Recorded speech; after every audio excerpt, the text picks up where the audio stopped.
याद करिए पिछले लोकसभा का चुनाव, अब याद करिए पिछले विधानसभा का चुनाव। कांग्रेस पार्टी के हो, झारखंड मुक्ति मोर्चा के हो या राष्ट्रीय जनता दल के, और इसको कहते आज के तारीख में एनडीए अलायंस के गठबंधन के नेता हो, संविधान को लेकर के सब जगह लोग घूम घूम करके दुष्प्रचार कर रहे थे। सब जगह लोग कह रहे थे कि बीजेपी की सरकार केंद्र में बनेगी, संविधान को समाप्त कर देगी, रिजर्वेशन को समाप्त कर देगी, जिसका कोसों दूर, कहीं से दूर दूर तक कोई संबंध नहीं था इसका, लेकिन दुष्प्रचार कर रहे थे। बड़े बड़े नेता कर रहे थे, लेकिन अगर बड़े नेता जब 10 बार बोलते हैं तो हर लोग कंफ्यूज हो जाते हैं, लोगों को लगता है कि पता नहीं कि सचमुच में बोल रहा है। तो इसलिए पार्टी ने तय किया कि हमें बताना चाहिए कि जिन लोगों ने इस देश पर 50-55 वर्षों तक राज की, उन लोगों ने बाबा साहब के साथ क्या किया, किस प्रकार से उन लोगों ने सलूक किया है, किस प्रकार से उनको अपमानित किया, किस प्रकार से उनकी लोगों ने उपेक्षा की है, आज इस देश की जनता को बताना बहुत जरूरी। इसलिए आप देखिए, अभी आपको बता रहे थे, बाबा साहब जहां से भी चुनाव लड़ते थे उसको हराने के लिए कांग्रेस पार्टी जी जान से लग जाती थी।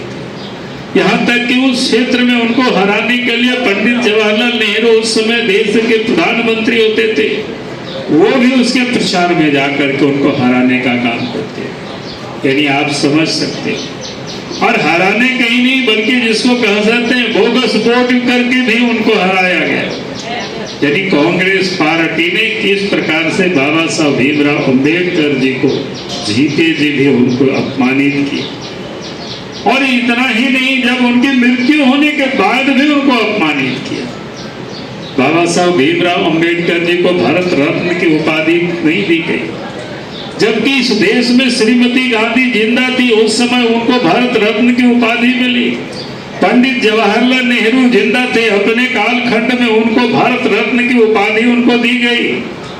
लेकिन बाबा साहब भीमराव अंबेडकर जी, जो कि दलित वर्गों में पैदा हुए थे, गरीबों की बात करते थे, पिछड़ों की बात करते थे, उनको वो अधिकार था, उनको भारत रत्न मिलने की उनको नहीं दिया गया।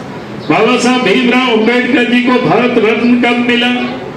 जब इस देश में भारतीय जनता पार्टी के सहयोग से विश्वनाथ प्रताप सिंह देश के प्रधानमंत्री बने, तो बाबा साहब भीमराव अंबेडकर जी को भारत रत्न से सम्मानित किया। अभी आपको बता रहे थे कि उनके पार्लियामेंट हॉल में भी उनका चित्र नहीं था।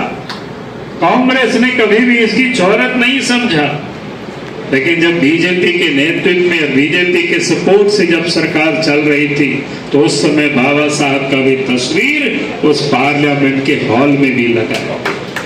और यहाँ तक कि बाबा साहब अम्बेडकर जी की जब मृत्यु हुई, तो जो इस देश के संविधान के रचयिता, जिसको ड्राफ्ट कमेटी के अध्यक्ष थे, भारत सरकार में उस समय मंत्री भी जब बनाया गया था अंतरिम सरकार में, तो उनको अच्छे विभाग नहीं श्रम मंत्रालय दिया गया। आप सोच सकते हो, जो व्यक्ति अर्थशास्त्र के भी विद्वान थे, जो व्यक्ति संविधान के इतनी बड़ी ज्ञाता थे, उनको कोई उस मंत्रालय भी दिया जा सकता था, लेकिन नहीं दिया। इसलिए मैं आप सबसे कह रहा हूं कि उनको अपमानित किया, उनकी उपेक्षा की गई।